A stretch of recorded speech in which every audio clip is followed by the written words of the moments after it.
In this video, I'm reviewing The Rogue Crew, the last book of the Redwall series by Brian Jacques.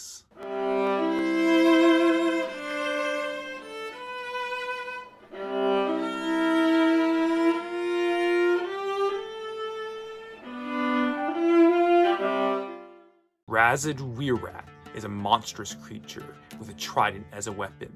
He's a hybrid, some say part rat, part weasel, but no one really knows. He terrorizes the sea until otters in the north slaughter his crew and he gets gravely injured.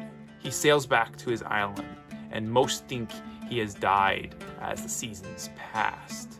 Other creatures take charge during this time and start rebuilding his ship in different ways and have new plans, but Razid watches along with Molag and Shekra, his seer, and waits and takes back the rule of his crew.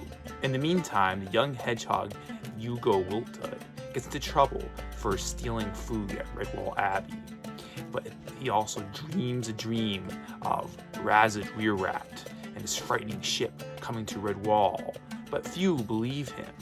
But he also tells it in great detail, which gets some to listen.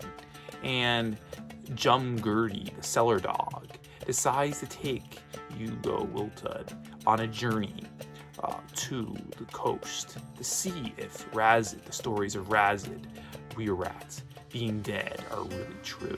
Razid attacks hares on the coast near the mountain Salamandastrum with his strange ship with wheels. And the badger lady, sends hares up north with a long patrol to find the rogue crew of sea otters for help. Razid decides to go north to avenge himself of what happened to him and his crew, but his seer decides to steer him away from that and tells him of Redwall Abbey, and which he decides to go and find and take, and decides that it is his destiny to take Redwall Abbey. And he goes there with the help of a hedgehog they find along the way. The long patrol comes across the rogue crew during trouble in the north, and they get their help.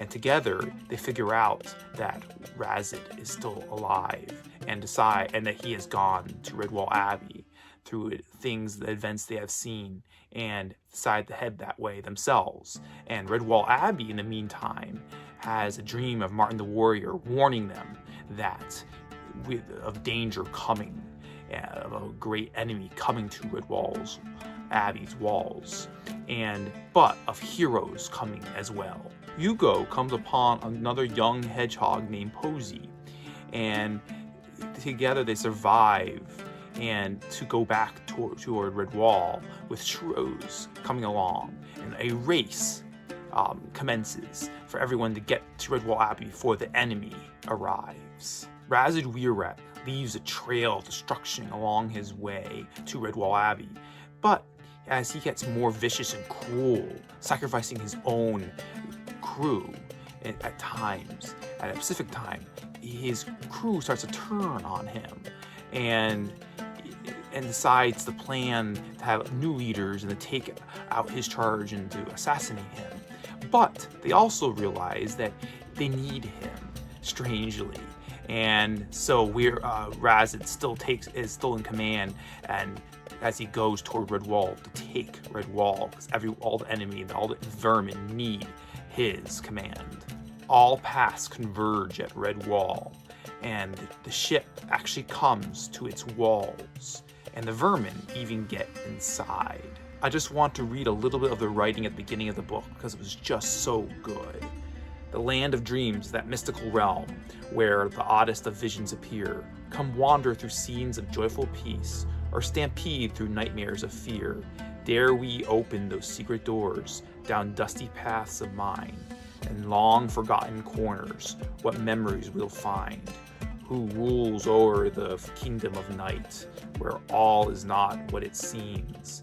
'Tis I, the weaver of tales, for I am the dreamer of dreams. elements. I just want to talk about some of the main characters in this book, starting with Ugo, the young hedgehog, who's definitely a main character in this book, who starts off near the beginning as this troublemaker, young, immature troublemaker, like stealing food, and he goes off on this journey and finds himself in grave danger, and finds himself a companion named Posey, a young hedgehog, who the two of them get together, and for most of the story, basically they're together in their plans, and he grows to become a warrior.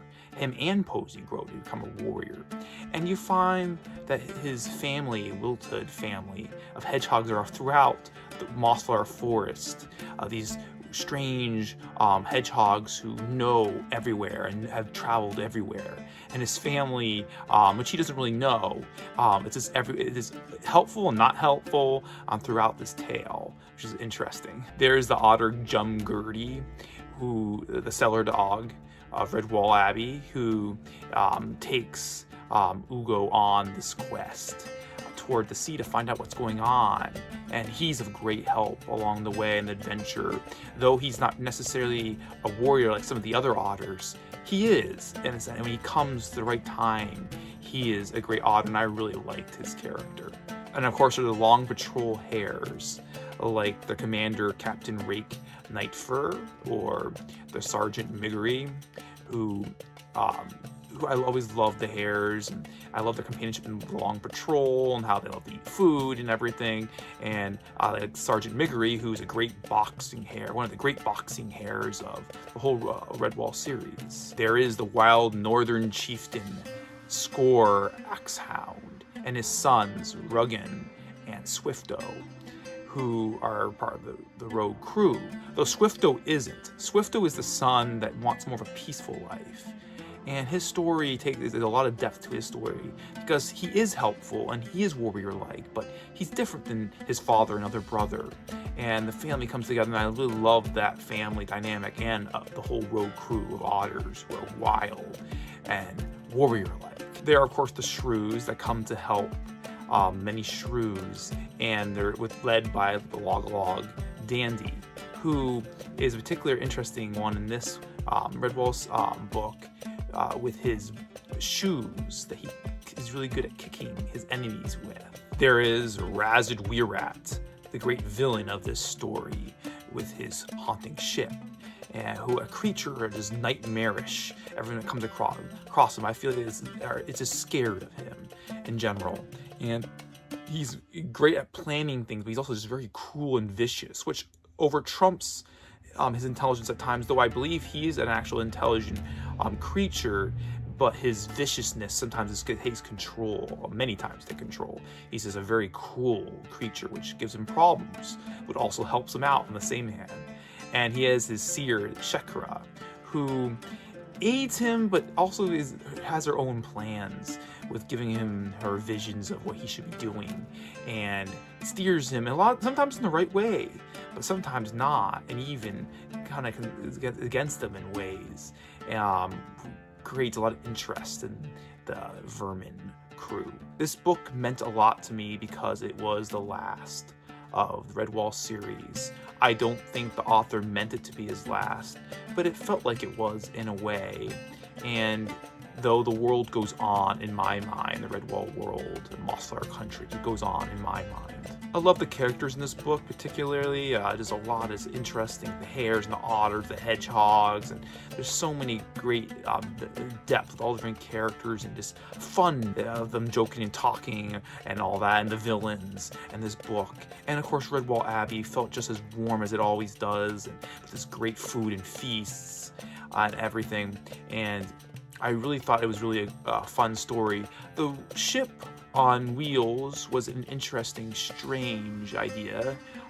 It was scary in the book, and it actually brought a ship to the walls of Redwall, which was different than the rest of the book. Definitely different and interesting. The map is cool to check out, of course, like all the maps of Redwall are, and the world of that map is always changing, though with some destinations certain landmarks being solid and the same. but it's fun to always check out the map and you see a similarity, but the world, the landscape is always changing over the seasons. And I always love to see how it is and where the adventures go in this world on that map.